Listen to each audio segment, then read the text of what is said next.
did another, and it might not. See, I think that what happened was Obamacare was used as undue influence. It wasn't. I didn't see him champion that idea until after. And if you actually study how it was passed, Nancy Pelosi couldn't get her bill passed, so they passed a veterans care, second mortgage bill unanimously through the House. And then they took a 20-page bill, amended it with a 2,500-page bill. That was the original sin. That was the fruit, and we let that go. With the Supreme Court, because everybody wanted health care and stuff like that, all that doesn't benefit the insurance companies. It didn't allow people to access health care. It allowed the commerce of health care to gain an unfair advantage. But it had some good provisions, but it also had Pell Grant stuff. Like, we should have highlighted in any case, an amendment of 2,500 pages should never be able to amend a bill passed unanimously through the House of Representatives of 8 pages. That's not an amendment. That's corruption. I don't know what that would be, a devouring of.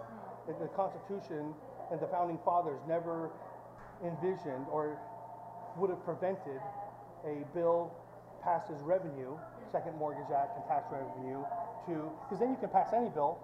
You could label it anything, utopia bill, and then the Senate could go and collude with the leadership, and then all they had to do was do a vote of reconciliation.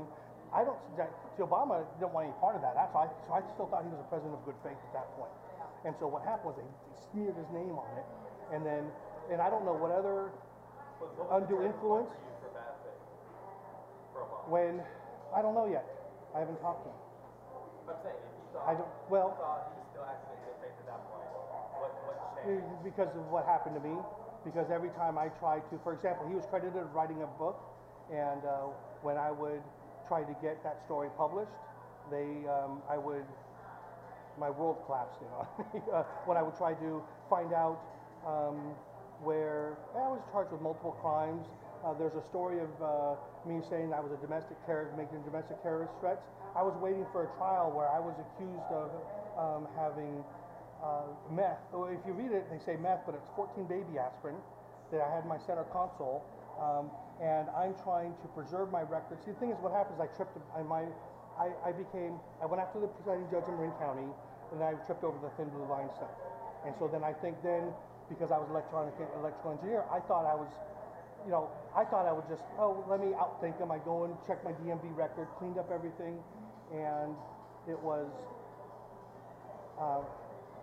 instead of stopping, it was always some over the top, like you would say when Trump goes over the top. The thin blue line knows more rodeos than the person who probably first gets in there. So they changed, like California changed its whole system of government under Governor Brown. It wasn't a President Obama leadership.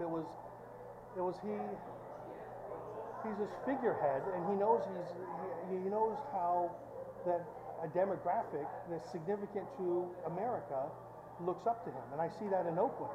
So, but instead of being courageous and saying Obamacare, President Obama at the time, instead of saying, hey, this isn't the way to do healthcare, I'm saying the demographic you're talking about. You mean what? I don't know. You have to fill in that. See, the thing is, why don't you, obviously, that would be the most obvious one. But whoever elder, it would be the people who feel bullied. The people who feel, and it's more than just, but the obvious one would obviously be the demographic that you most associate with in Oakland, for example. And so it's almost an enshrinement of what potentially could just been the inability to confront bad faith on an appropriate interval or the appropriate time. What are all these cameras? Yeah, I'll show you. Well, in a situation of being Antifa, I have to have multiple layers of video, and this acts to prevent violence. This right here allows, I don't even know if it's recording. It would be blinking if it was. It was recording. I can give you the source if you want. But so I have a head cam. Okay, so part of the thing, this is the technique I developed. My boat would get burglarized, my hard drives would get stuff, all my electronic files would get deleted, and then some of them would reappear. The whole big gaslighting thing. So what I tried to do is I started to test the different law enforcement things, and the ones who didn't process the complaint, or I called the grievance, I started to flag as saying there's some collusion. And I went all the way up into San Francisco FBI office there, where I had a database downloaded on my computer of a local hotel, Steinhardt Hotel, 900-person database, including their credit card numbers, what they watched. So I was being, and guess who was downloaded? Windows Update. It was so, and because I pulled the plug and examined the so I'm trying to corral corruption that I thought was local, Marin County presiding judge. And the reason they were so blatant about it is they must have had a federal halo, and then that federal halo, and so then I went through the office. I filed all the grievances, civil rights, Office of Privacy with California. We have a California. We're in Arizona, so I'll keep that off the table. But if you look at my online, I was an ASB president at Fremont High School. The only 3-time elected ASB president probably in the history of our nation, only because when our school closed down and I was elected ASB president, the next fall I said, well, there's a new group of students come in, almost 30-40%. I said, let's have new elections.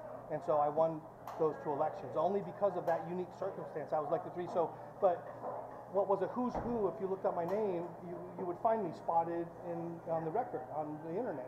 Now, you'll find a couple stories and they all paint me essentially as like how we see fake news painting people today. Domestic terrorism, meth, where I was charged with ecstasy with baby aspirin, but how the code is, and so my journey has led me to try to champion the public defender as the highest office in the county, or even if not the state. Because his job, and we put our worst attorneys there. It's the public defender who would be Martin Luther King today. He's got to challenge each and every police report that comes across the. That's what you feel like you are? No, well, that's what the press. That's what our function is. But I can't. I have been made radioactive. If you might not even include me, or if you do. Point to my Ty Decker, because I list in my, what they call it, the pinned, my pinned tweet, I kind of lay reasonable suspicion and probable cause. And there were people who were killed. My friend Bill Ferris was killed in Emeryville Marina on Memorial Day weekend. I was more likely than not set up to be killed in UC San Francisco, or sexually assaulted. There was somebody who tried, a male nurse, either did a rubber band thing on my dick, and so I woke up, and that would, it just seemed like a setup to either, to me, I felt like I was being done. Why do they keep pumping out drugs into me when where's the jury trial? They can't just pick somebody up. It just seemed to me that it's either that or they meant to enrage me enough, because that same day, 2 drownings happened during Memorial Day weekend in Emeryville Marina. Bill Ferris, my friend, who watched my back during all this other stuff, because there's people who tried to board my boat, and it gets into using the camera, where I went and bought a Harbor Freight security system. The Nest might have helped, but what they did was they would avoid this camera system and go around it, but I used PlayStation. And I put Play-Doh or clay or whatever in the red and blue lights, and then caught them on boarding my boat. And so instead of, I got this, I duplicated it and distributed it, it was rob me of, arrest me and take me away, and then that's when anything I said had to be labeled as mental illness. So if you dig deep enough, they'll be very effective in discrediting me. I mean, I'm glad we were able to meet person to person. But what I'm trying to do is talk to Will Johnson, who has United America First, and ask him how many number of times he's gone to patriotic events. He's black, and they don't list him as being an attendee. And David Harris was supposed to be here. Only because he was listed. I have no idea. See, whatever you hear, you can't confirm whether it happened or not. Okay, it might just be Trumpian marketing. Trumpian meaning that's our understanding of marketing. But no, I thank you for being here. It's just, it's fortunate that we did. The one message is go have a pseudonym and hold your editors accountable from what I want you to pursue your happiness, but don't allow editors to change the value that you bring to the table. Because you could be doing, I've seen newspaper people or TV people ask the right questions. What we see is some mass, but they want to keep their jobs, so they don't say anything. Try to do pseudonyms, try to do something, if in fact what I say is true. If not, ignore it. But do what Ben Franklin did. Yeah, be American and find a way to pursue your happiness.